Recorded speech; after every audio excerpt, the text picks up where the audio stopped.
things racing and Jesus with your hosts, Daniel Hillian and Mitch Reynolds. That's right, man. Episode 46 coming to you live. Well, I guess not live. Mitch and I are live. We're right here in the... We're alive and breathing, baby. We're alive and breathing, yeah. It's Good Friday. Easter's coming up. So by the time this hits your... whatever stream you listen to podcasts, I hope you had a great Easter service and everything went well for you and your family. You got to hang out. But this is episode 46, and we're continuing in our series, A Racing Life, and we've got a good one coming on here shortly. But as always, right off the top, got to give it up to all the sponsors: 88 Live to Ride, RJR, B&B Motorsports, ATM.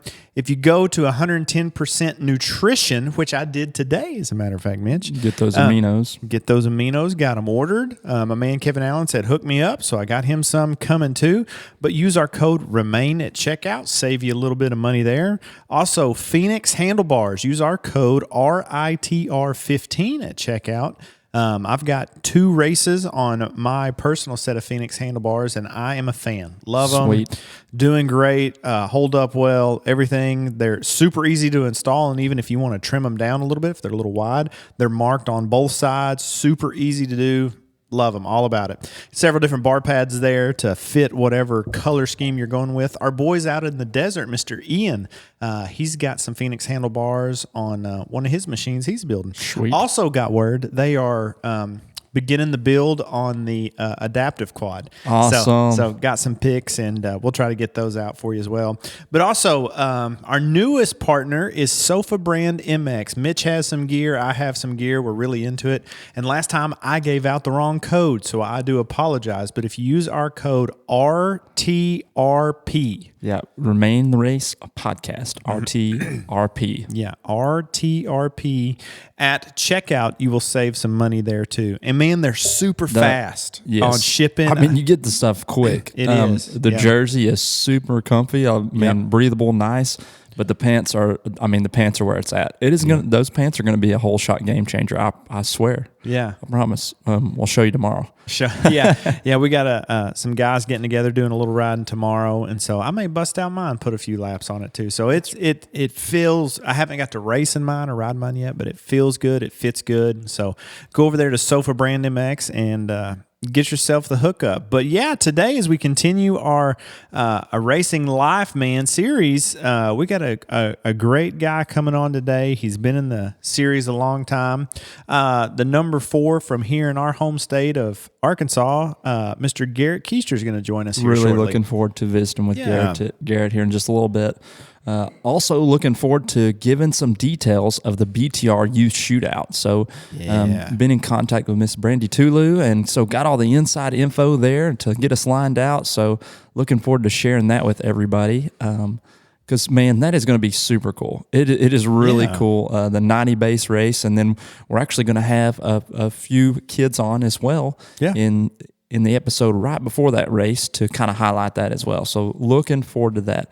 But Super D, Easter, man, what, is a huge deal to us. Absolutely. Us Jesus followers, Christians.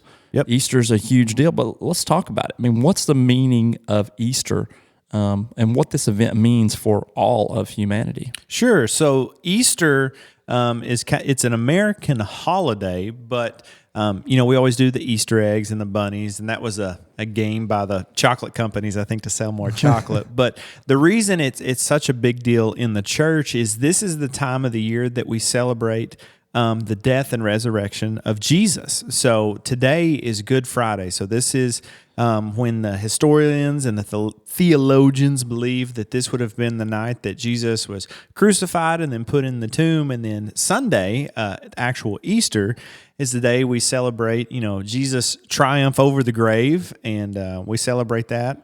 We actually celebrate that every Sunday, but that's right. Believers celebrate that every day, but this is a special time of year that we do celebrate that. But you kind of think about it, Good Friday, like. Why is it called Good Friday? Why is it called Good Friday? That's a great question. Well, it's because, what's coming in the future, right? I mean, we're on the other side of it. It wasn't Good Friday then, right? But it's Good Friday going forward, or Great Friday, being that, the perfect Messiah, our Savior, was crucified on our behalf. Right. It's really cool that, if you go back in the book of Isaiah, who is a prophet, that 700 years before this event took place, he spills out the details. Like, as you really study the word, it is incredible how God, revealed information to man, and he wrote it down, and it comes to fruition later on. So this guy Isaiah, and then 700 years later, Jesus perfectly fulfills that, and all these details just fall in line.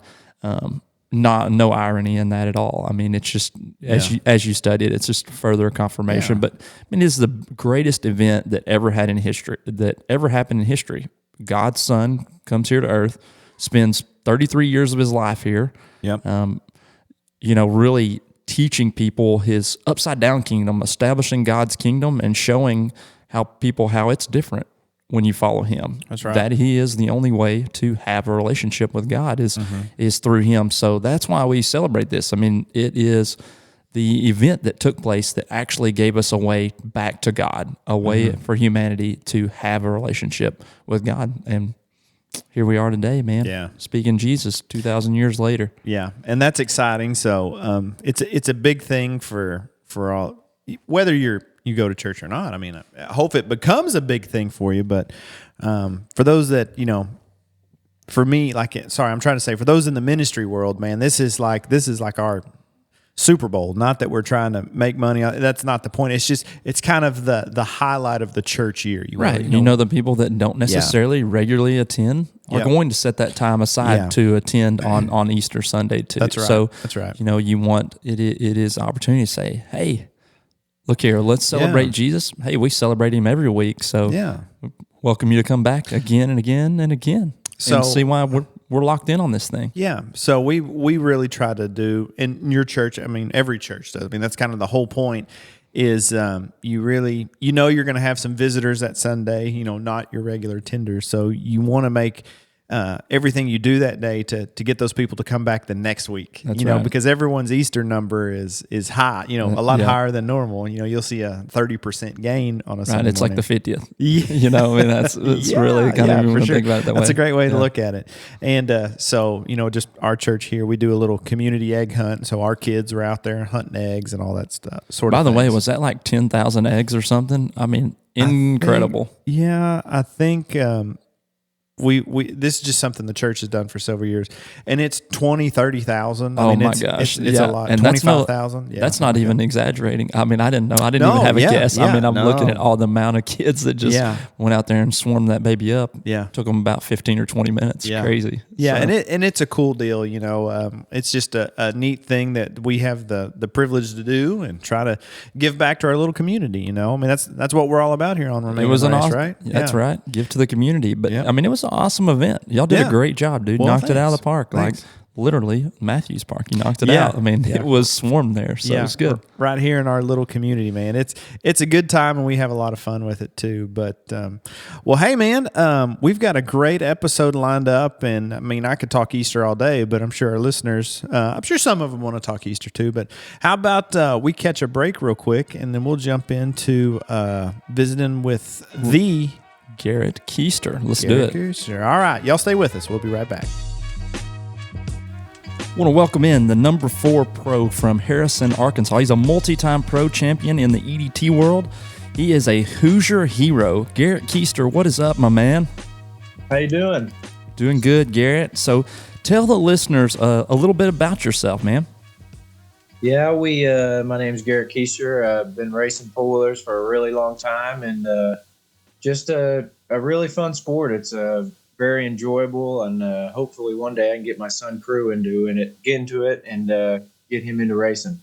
All right, yeah, I know that's exciting. So how old is Crew now, Garrett? He is 3 years old. All right, starting him out young. That's right. So what age did you actually start out racing, Garrett? Well, we started I rode just around the house, a little bit. Actually crashed into the mailbox once or twice. Started riding about 3 or maybe 4, and then our first race, I was 5 years old. Wow. So you got started early on, and you've been at it for better than 20 years now, Garrett. Isn't that crazy to think about? Yeah, that's what I was just talking to somebody the other day. It just flies by, but it flies by when you're having a good time for sure. That's right. So what year did you turn pro? Were you like 16 when you went pro? Well, in the Midwest, I think I was like 14 or 15 when I started there. Wow. And then my first time I raced at Batavia, New York, or I think that maybe I got that right. I was 15. I raced in the Pro-Am Unlimited, my first pro race, and ended up in 8th. Wow. And those guys were a huge step over what I was. And I just wasn't ready then. But the next year we went out and I was 16 and we actually won the Pro-Am Unlimited championship, beat Nathan Wolf by 1 point. That is just absolutely crazy. You know, we've talked on here before that, you know, sometimes it's early 20s before a guy really comes into his form, you know, really puts his racecraft together. But there you are, just, you know, a mid-teen, late teenager, and you're already winning championships, man. It's incredible. So your dad, Steve, most people in the racing world know Steve Keister, but tell us a little bit about y'all's relationship. I mean, y'all are the duo. Y'all travel, you know, all over the U.S. racing, but tell us a little bit about Steve. Yeah, he, of course, you know, we've been racing forever, and he just basically lives and breathes racing. Like, family is number one to him for sure, but racing is just, we've always done it. We've never stopped in between from our first race to, you know, in a couple of weeks we got Paducah. We've never stopped. Every summer we've had a race to go to, and he's just always been there and willing to help anybody, and just always been behind me 100%, pushing me, and always the best equipment. He's always done whatever he could to get me on the best stuff and just keep moving forward. He's 100% has always been there for me and always willing to help anybody and everybody. You know, that's one theme that we've seen kind of over and over again in this ATV racing life. I mean, us in this world, like we understand that relationship, but like the more that we have these interviews with people and just see the connection of father and son or family member and just like how close it connects them and how much they're invested. I mean, everyone knows how much Steve pours into you, not only you, but all the other racers. And I mean, you do the same as well. Y'all at Keister Racing like do so much for the sport and supporting and helping and helping build others up and improve them through the sport. But ultimately, I mean, this is y'all's gig. Like, this is you and Dad. Y'all traveled tens of thousands of miles together, spent many weekends together, and I mean, the bond that y'all have. Not only is it blood, but it's special. It's a special connection because he has a passion for it. You have a passion for it. I mean, I'm guessing that every single conversation y'all have every day revolves something around ATV racing. Am I right? Yeah, 100%. We try to work as much as we can. You know, we work with each other also. You know, Dad started the mechanic side of it. He started a long time ago and just kind of rolled with it. And then he bought the car lot detail shop. Anything, if you got a car, we can basically do anything to it. Okay. So we work with right beside each other every day, and then we try to work, but there's a lot of four-wheeler stuff also that gets thrown in there and messing with the dyno but it's a lot of fun. You know, it makes it really enjoyable to be able to go to work and hang out with my dad and my mom all the time. You know, it's just it's a great place. That says something special about the Keister family there, just the bond that y'all have. You work together, you travel together, the recreation's together, you know, I mean, you make some money at this sport as well, but y'all basically do everything together. But you started to go there a little bit, so y'all work together. How do y'all kind of divide things up? Like, what's your specialty, Garrett? Like, what's your niche in the world that y'all are in, and what's your dad's? Well, Dad kind of does. Whenever I first started, I kind of just was a kind of fill in and help anywhere I needed to, you know. But now Dad usually does like buying the cars, and I try to oversee not everything, but I try to do the best I can. You know, of course, everybody knows he's getting older, so he's coming to his point, and he is ready to retire, and he's been working forever. So I want to try to do and make him happy to where I can get him out. Not get him out, I guess, but let him retire and where he can move on, and him and my mom can go and do whatever they want, not have to worry about it, you know. That's awesome. And I'm sure Take crew some of the probably stress away from them, you know. I like it. So you're just kind of unloading them, kind of just taking the reins, if you will.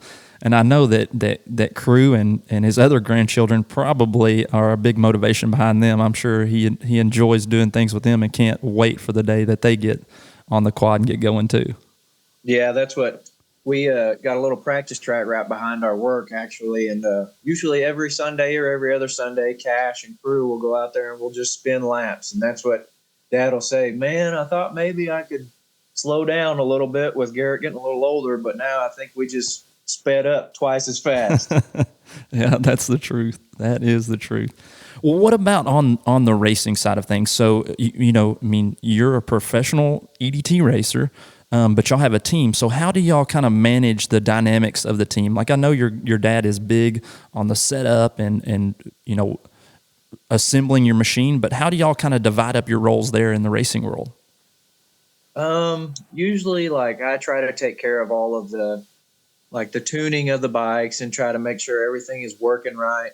Dad really, he takes care of like anything that needs to get done. And if he needs anything from me, I'm always willing to whatever it takes, because we're a team and that's how it is. If it's not equal, it's just not going to work. But he definitely, he does a lot of work behind the scenes that you would not believe the stuff that he can get done and as quick as he can do it. It's almost like he could sleep and still get as much work done as a normal person. He just flies through it. It's just unbelievable. So what is it that really keeps y'all's passion and drive alive for this sport? I mean, obviously it's the family connection, it's the loving to compete, but give me kind of the insight into your mind. What is the passion that just continues to drive you in this sport? Well, just the competitiveness. It just, everything about the racing, of course, is great. And, but going out and winning the race, it's all the hard work that leads up to crossing the finish line in first. That's just, you can't, the feeling, Absolutely. it's hard to get that feeling, when you win the race after you do all this hard work and then everything just comes together. It just, I don't know. And we're just, me and Dad are just so competitive. We're willing to try and do anything that could probably put us in the right direction. I would 100% agree with that. And one thing that I've mentioned on here quite a few times about you, Garrett, is just that you'll do whatever it takes. Like, I know in the times that I raced, I mean, as a racer, you try to study the weakness of your competitor, really, and you try to push them. And I felt like I did that at times, but you would just rise to the occasion. If it was at the sandbox, for instance, I thought if I push Garrett over this jump, he's going to make a mistake, but you just continued to send it. And I just could not force you into a mistake. So that's one thing that I can always say about you as a competitor is, yes, you have that ultimate drive to whatever it takes. Even if you don't feel like you hit all your marks or get everything just right, you're going to do whatever it takes to try to land at the top of that box. And you've done it over and over and over again. I mean, I don't even know how many wins you've stacked up, but you have multiple championships and you have been a winner over and over and over again. It's incredible that you're able just to dig deep and to make it happen as a racer. So I like that. I can tell the competitor in you just makes you build a fire in you even when you're not comfortable, I guess, is what I'm trying to say. Yeah, I of course, I grew up watching, of course, at Greenbrier and watching Harold, Keith Little, Brad, all those guys. And Tim Farr, of course, that's where I got my number from. Of course, it's from Tim Farr, and Shane Hitt, all those guys, just extremely fast. And they poured so much into it, and being able to be a kid and sit there and watch them guys come off the track and just be able to study, what they did and what they changed. And that's just a thing that I don't know. People don't. I don't know. I try to watch as many people as I can because you can always learn something from somebody. You never know what you could learn. You just got to be watching. That is absolutely right. I mean, you form your own style, but you never know what you're going to pick up from the guy that you're watching that's doing it well. So from that, Garrett, like, who do you feel that you've emulated your style from? I mean, who are the people that you looked at and you felt like you kind of replicated what they do a lot? Well, 100% would have to be Nathan Wolf because we trained together for so long. We rode together for so long. We raced against each other for so long. You know, Nathan has just been like a big brother, kind of, you can say, in the racing side of it for me. We were competitors in Pro-Am Unlimited right there. And then we got on the same team together on Wolf Motorsports, and it just kind of took off from there. You know, I kind of adapted his riding style a little bit more, and it just always stuck. You know, it hasn't changed. Everybody has that one guy, you know, that's for sure. That was like, for me, even though I didn't emulate his style, for me it was Keith Little. Like, I always looked up to Keith. I went to every riding school he had, and I tried to pick up a lot of things. Obviously, my style is very much different than his, but you know, everyone has that one guy that they kind of lean towards, like just like you, Timmy Farr, Shane Hitt. Like, these guys, I would watch video after video after video and just try to figure out how is it that they do that thing just over and over again. But I know one thing you and Nathan really got figured out is just the ability to be smooth and mistake-free, lap in and lap out. So I can appreciate both of the style that y'all have on that, because y'all's racecraft is incredible. So Garrett, can you give me something that you think is unique about the sport of ATV racing? Like, what is it about ATV racing that sets it apart from kind of any other form of sport? I would say 100% the racing community and the racing family. You know, everybody, we're with each other the whole weekend. You know, if you hit every race, you know, you're with each other every weekend. So you guys all just grow extremely tight. And that's what, whenever I was younger, I had my normal friends at school, you know, and then I had my normal friends at the racing, and that it was, I loved everybody, you know, but when you're with your racing friends all the time, you guys it's just a different kind of friend, I guess. You guys are more closer together. But thinking about it now, whenever I was younger, all my racing friends have nobody's still racing other than Brian and Beth, you know. And, well, you were racing back then, but I was a lot smaller and younger than what we are now, you know? Yeah. But yeah, I would definitely have to say the family and the racing community and the friends. That's just the best part of it. I would 100% agree with you. It's so special how that works. Like, you're fierce competitors, and I mean, you want to go out and win. I mean, that's each one of us. But then when you get off the track, you're best buds. If you're on the bicycles or pit bikes or whatever, and maybe it's weeks, maybe it's months in between time you see each other, but you just pick right back up, and then you have all these other moms and all these other dads that take care of you, and everyone just looks out for everybody at the races. It's like a campground where you can just trust your kid when you get there, just take off, you know, like they'll be fed dinner, whatever. I'll have your machine ready, like be back over here before it's race time, basically. But it is definitely unique in that way of even at the professional level, people that are doing it at the top, like yourself, Garrett, like you and I have a mutual respect and a friendship, even though we were going out and, you know, I mean, we're trying to be on that top spot and get the paycheck, you know. Yeah. Only one person can stand there. That's right. There's only room for one. Yeah. And you and I, we've got a, you know, I mean, I want to share this with the listeners. We kind of stepped back to the 50th, you know. There was a race before that where you and I were going at it pretty hard, and we came together and like just almost took each other out of the race. Yeah. And so then turn around at the 50th, and you know, I tried to repay the favor a little bit. That's just a competitive. I knew you was there. I could definitely tell. It's a respect thing. Like you and I both had that. It's like, hey, I was just going to make sure that you still had the endurance to hang on, you know. A couple more bumps, you would have got me there for sure. Oh, that's a good time, though. You know, no harm, no foul. You know, we had a good time for sure.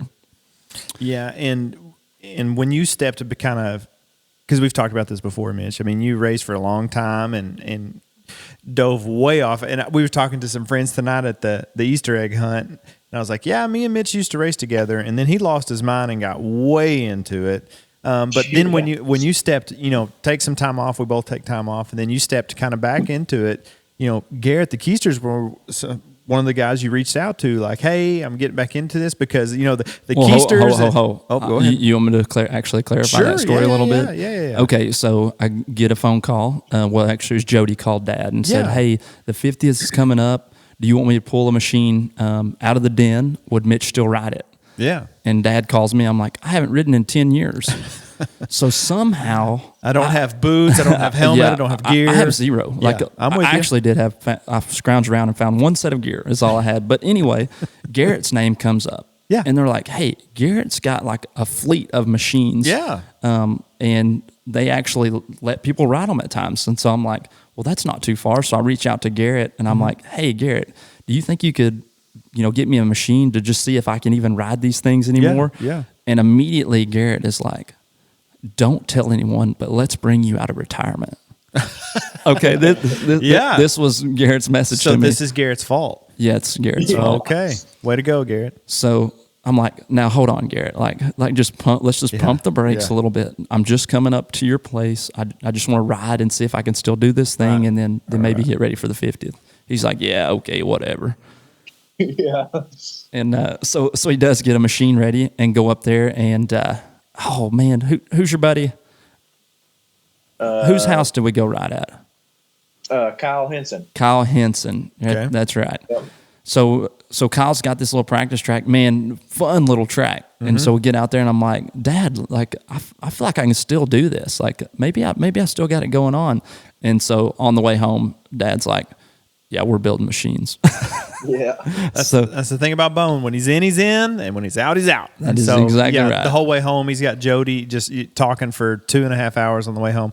Okay, get this going, and Jody's just yep, making a list. So all Garrett's awesome. fault. Like literally was going to go That's up there so and funny. ride and maybe run 1 or 2 races and get ready for the 50th. Yeah. And then here I was running the whole Midwest series, running some NEs, then MXing eventually. It's like, thank you, Garrett. That is funny. But I mean, that's cool. That's neat that, Garrett was a guy, as you're stepping away, he's kind of stepping into the scene. There's a little bit of an age gap there. And then you're like, man, I may get back into this. And, a future competitor's like, yeah, come on. What do you need? I mean, that's such a cool story. And then you get back in and race. And here we are today, podcasting it up and talking about all the things and stuff you've been able to do, Garrett, in the series, and it's exciting. And it was, I mean, even when I kind of stepped back into it, a few years ago, one of the first things, we were kind of kicking around this builders brawl thing. And that's what I talked to you. I talked to Steve, and Steve was like, yeah, man, let's do it. We're in, And so that was a really cool thing for us last year to be able to, I was assuming that we were going to ride one, like your previous machine. And that's what we get there, and you're like, nope, you're riding this one. And we're like, the new one, like this one, this new brand. And you're like, yep, we're doing this. That thing's nice. It's real nice. Okay. I mean, I'm not going to say no, but are you sure? Yeah, let's do it. And so, man, I can't thank you guys enough. And like I said, Mitch even said, the number of people y'all have helped in the sport get into it. I mean, there are CRFs all over. If you get on social media and you see someone going, what's the first step in building a hybrid? Steve Keister. I mean, just everybody's on there doing it. And that's awesome, man. It's cool that y'all kind of took that plunge, kind of full send before a lot of people did. And so got your foot in the door, and it's been cool to see the number of people that you see floating around with some Keister motor mounts or, some Keister parts, floating around on the machine, man. That's super cool. It is. We just kind of got to the point where we were pushing the TRXs, I think, to their limits. And finally, I got tired of me and Dad. We could do it really fast, but, after you change 2 motors in one day, it just gets to you, Yeah. I think we blew up 2, and we were down to our last one. I don't remember where we were. It was just so frustrating. I was like, Dad, we're done. I had a brand new CRF I never even rode. Yeah. It just, the feel of how they feel is completely different animals. Like, it just took me forever. And finally I was like, there's a reason why they're not making no more TRXs, and they're only making dirt bikes. So let's just stick to the brand new stuff and try and figure it out. Yep. Yeah. Well, it was even, when Mitch told me, I haven't rode a hybrid since I graduated high school, like 07. And so I'm just thinking a 4-stroke's a 4-stroke. And he's like, no. Yeah. And so, I ride, some of the JB hybrids, and I was just like, oh my goodness, like this is night and day difference in the throttle response. And we've talked about, we kind of beat that horse to death on here, but I mean, I'm kind of like like both of you guys, I had the TRX in my cross country machine, and it's like I need a little more, and it's like, okay, well, if I dump more money into the TRX, like the longevity of that engine just drops. I mean, cut it in half. Or I can get a dirt bike motor, jam it in here, and it'll last me a season, 2 seasons. Put gas in it, change the oil, and send it. So. It's definitely worth it for sure. So if you're on the fence, there's 3 guys on this episode that are going to tell you to do it. So there you go. Absolutely. And when you try to get back on a TRX, you're like, oh my goodness, like is my riding style become that? Why did it take me so long? Yeah. Yeah, that's a great point, Garrett. Absolutely. Hey, Garrett, one of the questions we've got on here for you is, one of the things that's cool is you've been around the sport a long time. It's kind of funny because I feel like you're older than you actually are, just because you've been doing it for so long. But part of that, one of the good sides of that, is you've been able to see a lot of guys, coming up through the sport and moving into the A class, Pro-Am, and then stepping into the Pro class, man. Who were some of the guys, I mean, you don't give us everything, but who are some guys that you're like, man, this is an up and coming guy, I'm really going to have to keep my eye on? Who are a couple of those guys that you're kind of watching out of the corner of your eye? For sure, first it would be Jeremiah Worley. Whenever he was just on it, and racing, we rode every weekend. I always loved Jeremiah and his dad and his whole family. I only wanted to try and push him, make him as good as he could be, and push him to hopefully beat me and just take over, so then I could just walk out the door, Yeah. But no, Jeremiah was always that young guy whenever I was racing that I always loved to watch race. Just so smooth. He never overrode what he could do. He was smart with the bike. Right. He knew what he had to do. He waited for his competitor to make a mistake, and it was perfect. Every time he rode, he knew exactly what he had to do. But then the next one would probably be Dagan Crouch for sure.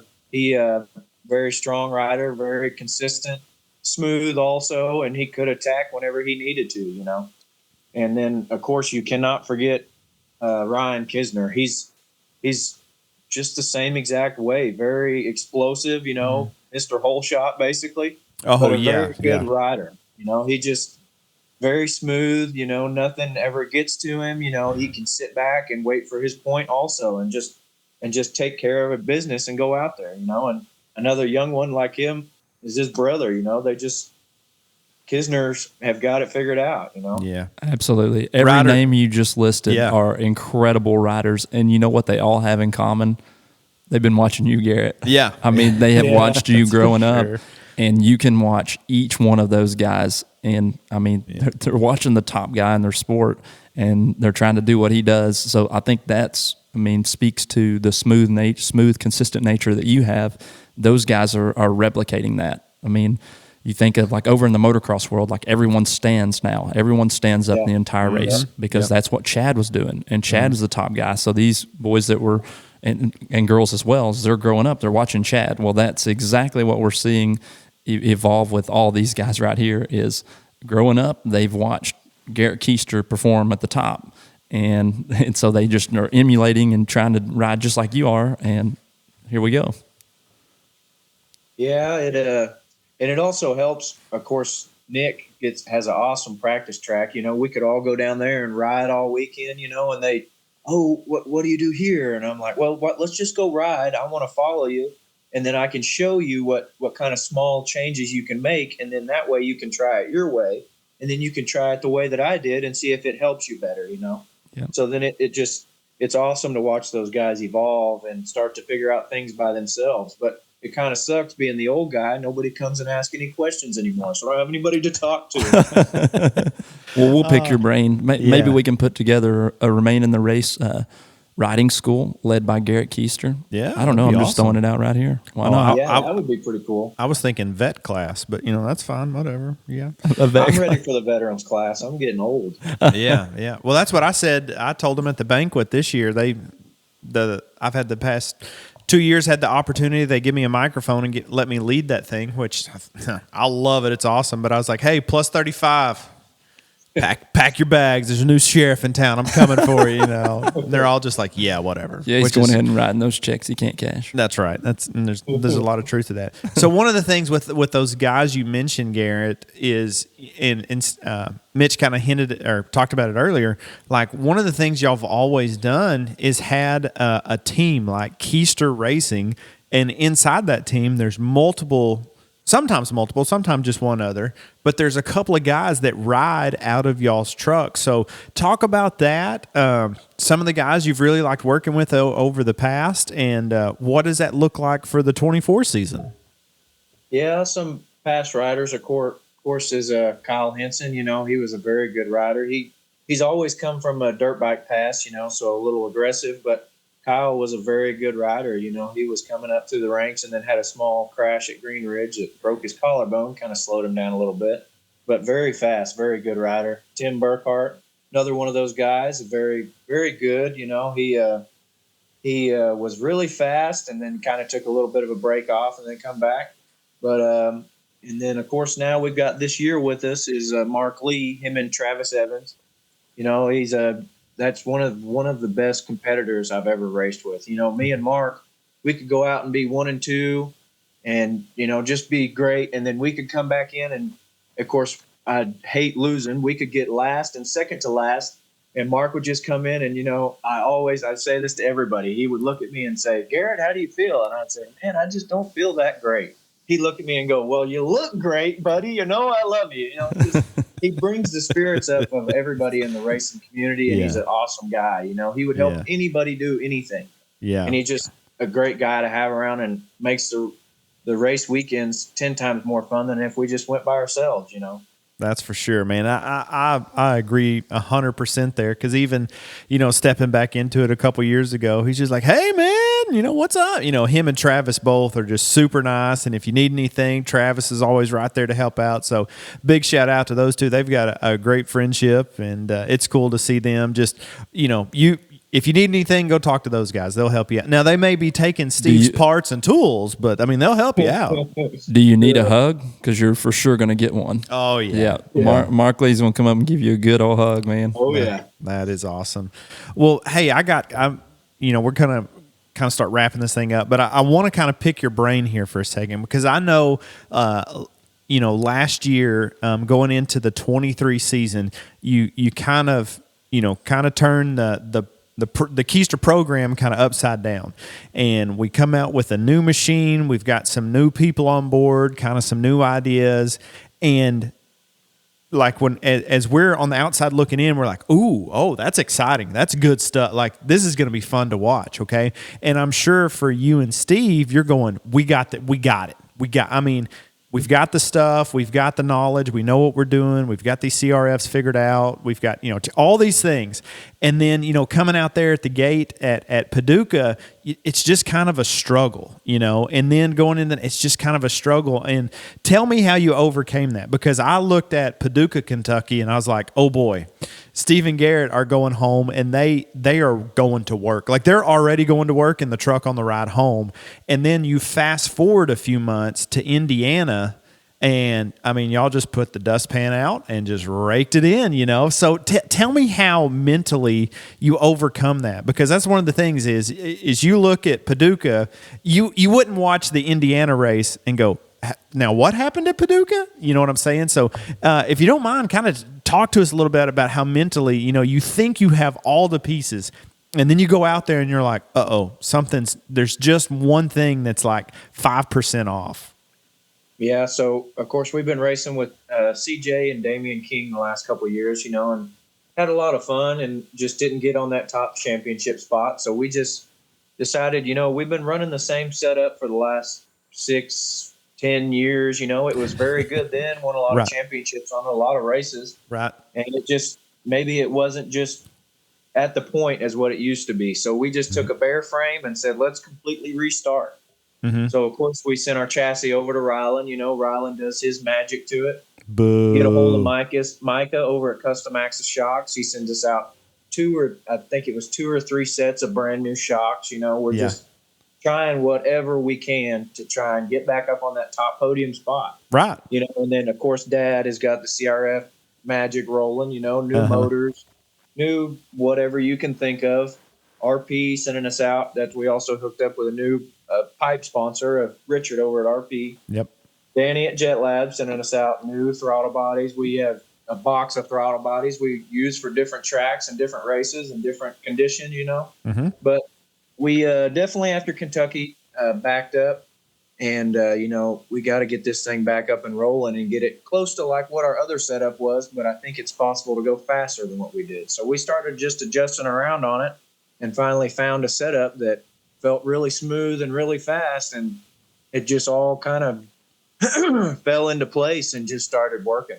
Yeah. And that's what I like to hear, man, is you come in, because there's been some times back in the day for me that it's like, this is it. And so for me back in the day, and Mitch and I, he's smiling right now because he knows what I'm going to say, but back in the day, it was JB, PEP, and Sparks. That combination, if you had that combination, just go ahead and give me the money and the trophy now, And so I can remember when I first got that, that was the opportunity I had, took it, and it was the same for me. I'm like, I have the stuff, why am I not winning? It's like, well, just because you have the stuff don't mean that it's all working together the right way. And so you go home, you do your homework, you tweak a little here, you tune a little here, you adjust this a little there, and come back the next weekend. It's like, oh, hey, it's a little better, and you just keep fighting. And that's what I want people to hear is, even though you're one of the top guys in the industry, you've done this for a long time, you're not intimidated, you don't get scared, you don't get worked up, you know what you have to do, and then you come out with this new machine, the time, the energy, the finances that go into it, and it's like, what the world, but you put your head down and you keep grinding, and that's what I like about it, because Indiana was cool to watch, and it's like, that's a totally different guy over there, and now he is feeling it, and everybody should be concerned because it's one of those things, you look good, you feel good, and the machine runs good, it works out, man. So that's cool, man. It was great to see, man, and a big congratulations. I know that was a big weekend for y'all. Yeah, we had a very good weekend that time for sure, and we were in line to have a really good weekend at Michigan and come around and hitting the berm on the top hand side and just blew a tire off. Brand new wheel, brand new tire. Yeah, was trying a whole different line than everybody else. I was like, man, this is really tough, but I think I can do it. And then make the pass, the next lap, blow a tire off. It just, but I don't know. It was just, that was a tough weekend, but Indy was a very good weekend. It was definitely all the hard work was paying off. And it was good to see. I mean, morale was high over there, and it was cool to walk by. And when Steve's got that smile on his face, and he's got that little smirk, and it's like, oh yeah, he's feeling it now. He's back, baby. Yeah, it was good to see, and that's what I want our listeners to hear. To congratulate you, to just never give up, keep your head down, and keep fighting. But for all the listeners out there too, man, just because the Paducah's coming up, the first race of the season's coming up. I know a lot of people have got new engine packages, new suspension packages. Like, hey, there can only be one winner per class, and if you go out there, it may take a little time, a little work. And so we talked about this in our last episode, Garrett, but there's a lot of people in a lot of your competition that hasn't made a lot of changes this offseason. They did going into 23, but they haven't into 24. And on one hand, Mitch and I were like, man, that's kind of weird. They're kind of, maybe, what is that for? And then we kind of backed up and we're like, wait, they've got 23 to do all their testing and stuff, and they're going to come out swinging in 24. And I'm like, oh man, I'm so excited. I'm so excited for the beginning of the season. It's going to be great. It is indeed. Well, hey, Garrett. Yeah, I'm definitely ready for it. Oh yeah, that's what I like to hear. We know you're ready. Hey, so Garrett, before we let you go, is there anybody specific that you want to thank? I mean, you've mentioned some of your sponsors, but anybody specific that you'd like to shout out on here? Yeah, 100% my dad at Keister Racing for just keeping everything rolling. We've never stopped, and if it wasn't for him, we wouldn't be here and wouldn't be doing what we're doing. Every weekend trying to go out and have some fun. Of course, the whole crew at Hoosier Racing Tire for. Everybody nominating me and them picking me and getting me set up to be a Hoosier Hero. That was a lot of fun, a really cool trip my whole family got to experience. Just want to give a big shout out to them. The whole crew at Walsh, Nathan, Mike, and Joe, Rylan Johnson, and a new guy we got on board. I'll let everybody know him at Paducah. Everybody knows him already, but in a different world. But he's definitely got the stuff worked out. He is the man. All right. Danny at Jet Lab, Wrath Racing, RP Race, SSI decals, web camshafts. Just everybody that's always willing to help me. I really do appreciate you guys. Yeah, and that's the thing, man. It's one of those deals we always like to hear the sponsors, because, without those guys, we're not able to do what we do. I mean, even on the podcast, we have sponsors here too. So that's exactly right. And we always want to give them the love that they are due. For sure. You might not think it, but those guys are 100% watching. Whatever you do, they're keeping an eye on it. So whatever you do to keep a great composure, do it all. Make sure you're doing the best you can for those companies, because they don't have to do the stuff they do for us. That's right. Yeah. What a great recommendation or suggestion. Absolutely. I mean, that is a great thing that everyone needs to understand. For sure. There are always people watching. So you are a picture of that company. Do they want to put their brand on you? And I mean, you do a great job representing that. And I believe that's one of the things really that led you to being a Hoosier Hero and really representing the whole ATV racing community in a whole huge motorsports world. Really, really cool. I'm glad that you got to experience that, Garrett, and got nominated and actually, went through and became a Hoosier Hero. Like that is super, super, super cool. And I think that's a testament to how you represent those that are behind you, for sure. Yeah, that's what I've never used Zoom before. And the last time I was telling Carly, as I was getting my computer all ready to go, I think the last time I used Zoom, I was so nervous when the Hoosier people wanted to get a hold of me to tell me that I had won and made it into the final 15, I think it was, or the final 12. Man, I was so nervous. Yeah, and you had that same amount of nervousness jumping on with two other, former washed up nobodies from nowhere, right? For sure. Right. I'm nervous right now. I'm shaking. Got him shaking in his boots. Well, Garrett, man, thank you again for the time tonight, and it's always fun to get to hang out and see you and Carly and crew and the whole family. And man, it's going to be a great year, and we're looking forward to covering all the action here and bragging on you, man. I hope you have a great first round, and maybe we'll be there. I don't know. Will you be there? Maybe. I don't know. We might see you there. Well, we're going to be at Tennessee and Benton for sure. Yep. But we might slide into a few more there. We'll see. But hey, thanks again for the time tonight, Garrett. Yes, sir. Thank you, guys. I'll see you boys in the morning. All right. We'll see you. That's Garrett Keister. Y'all stay with us. We're going to catch a break, and we'll be right back. Hey, man, again, we want to give a big shout out to the number 4, Garrett Keister, for jumping on, giving us some time tonight. Such a good, easy conversation, easy to talk to, easy to visit with. Absolutely. Go up, visit with them at a race. They're super nice. Always got something to share. So thanks again, Garrett. And, man, it's going to be the pro class is going to be fun this year to watch. It is. Yeah. The fact that I like it that they said we're just going down the frame, like we are going back to the drawing board and we're going to do this thing. Really cool to kind of see the competitor in him of something that he's like 6-10 years this machine's been working, but we're going to do something different. And Ground zero. What they did, they started over and they've just grinded all season and all off season, and I am excited to see what 2024 has in store for Mr. Garrett Keister. I could not agree more. It's going to be fun, and I know all those guys in the pro class. Jeremiah Worley's, Dagan Crouch, CJ will be back. On his Casey racing machine, so it's going to be exciting. Paducah's going to be fun coming up quick, baby. Yeah. Hey, let's jump into before we wrap this thing up. Let's jump into this BTR shootout, man. This is super cool. Brandy has been excited about it, crushing it, man. With all they do with the ice racing and then the women's class last year, man, this is super cool. And I'm glad that we get to be a little part in it and share some of the news. Absolutely, yeah. So it's going to be a Youth 90 race. It'll be 13 years and below.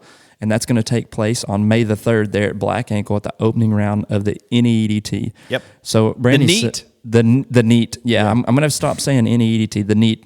Yep. But she said, I want to grow the sport and I want to give these young riders more recognition that they deserve, because without them, our sport would not be able to continue. So it's really cool, all the sponsorships and the prizes and the activities that she's got together for this race. Really looking forward to it. And they're going to do it in memory of the fallen pro rider Nicholas Coltrane. Yeah. I mean, really, really cool that they're going to have his pro quad up there and have posters of Nick as well that will be autographed by the pro riders that they'll be giving out as well. So really cool that it's going to be basically this BTR Youth Shootout that's going to be in honor of Nicholas Coltrane. But let's look at their prizes they've got. So first place they're going to take home $500 along with that 6-foot tall trophy.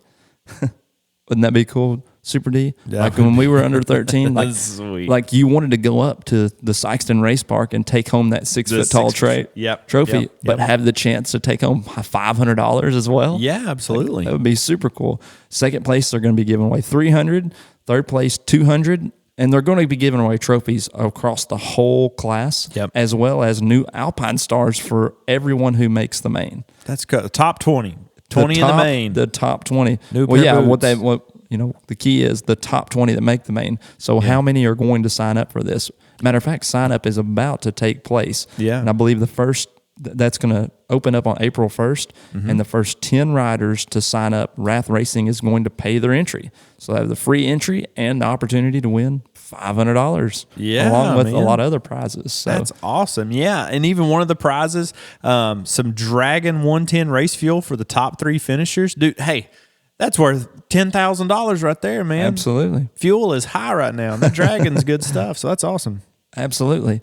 We know that there'll be that the number 20 chip will be in there to be drawn as well. But sorry, Dustin. Yeah, but there'll be a prize for that as well. That's right. That number 20 chip as well. But Whole shot award, $100 whole shot award, $200 fastest heat time. The best dressed crew, $100 for the best dressed crew. That is awesome. I mean, who's going to be the judge of this? Can we get in on this? Yeah, for sure, dude. Absolutely. That sounds awesome. Hey, time out. Do you remember kind of the go-to color in racing is always black? Black pants, black shoes. You know, you trim things out in black. Okay. But when Chad Reed started 22 Motorsports, they all were trimmed out in red pants, red shoes, and I just remember being like, dude, that is sick. So the red trend. Yeah. You come out with red pants, red shoes, trimming out in red, pit crew. I've got some red pants. Wear them sometime. What? Really? Yeah. Haley doesn't let me wear them. She's like, you can't wear those. I don't think we can talk about that on this podcast. Well, you know it. So anyway, let's get back to the youth shootout. $100 for the best dressed crew, man. That's super cool. Keeps everybody involved. That's exactly right. But I know there's even more stuff that they're breaking kind of every day. Yeah. They're putting out new posts of more people that have stepped up to sponsor this race. But I believe it's going to be a big deal. It's going to be awesome. And we are going to have a podcast drop right before that we are going to feature Charlie Creech, Aubrey Walker, and Anthony Dworick. So we're going to have some of the participants on here to kind of talk about their excitement and how ready they are for this BTR Youth Shootout. So it's going to be a fun episode coming up on episode number 48. Episode 48, yeah. So stay tuned to that, man. What that is so. And again, Brandy Tulu and her crew are the ones putting her and Chase are putting all this together. And man, that is awesome. And like I said, the women's big shootout last year was such a hit, and everything that went on. And they're going to have another one this year, and they've already got the next year set up as well. So, I mean, that's rolling forward. So, probably the same thing will happen with this youth shootout. Hopefully, yeah. For sure. I mean, I believe it will be because that's what, Brandy's saying here is like, this is the future of our sport. So, why not give them some just major event? That they get to look forward to and get all these prizes, and gives the opportunity for a lot of people to step up and participate and give back to our youth. So really cool. I love this. I love it, and I hope it's a great turnout. And man, what's cool about something like this is when it gets this much attention and eyes on it, dude. Those fences are going to be packed. They're watching going to be packed out. Yeah, it's going to be good. Well, man. Again, we want to say a big shout out to Garrett Keister for coming on with us. We're right up against an hour now. You got any final thoughts here, Mitch, before we wrap up episode 46? No, man, just ready for the 2024 season to get underway. Yeah. Super excited for church to be happening at the races. We've got a schedule for that. So we'll have a Friday night track walk at the Midwest and the NEDT. That'll take place after practice is over, and then we'll stop and have prayer there at the finish line, and then there will be church services at each of the races. So looking forward to getting together with my brothers and sisters in Christ at the races. Two things that I love dearly. Yeah, it's going to be awesome. Well, hey, man, that sounds great. How about you close us out? All right. Father God, thank you for all that you've done for us, God. We thank you most of all for sending your son, God, and that he submitted himself to the cross and paid that penalty for our sins. God, I pray that each day you just grow us nearer to you and that you use us in the way that you see fit. God, I thank you for all the people that you've connected us with in the racing world. God, I pray you would just use us in a way that we can't imagine. In Jesus' name I pray. Amen. Amen. Well, hey, that's a wrap on episode 46. Appreciate y'all jumping in and listening, and we will catch you on the next one.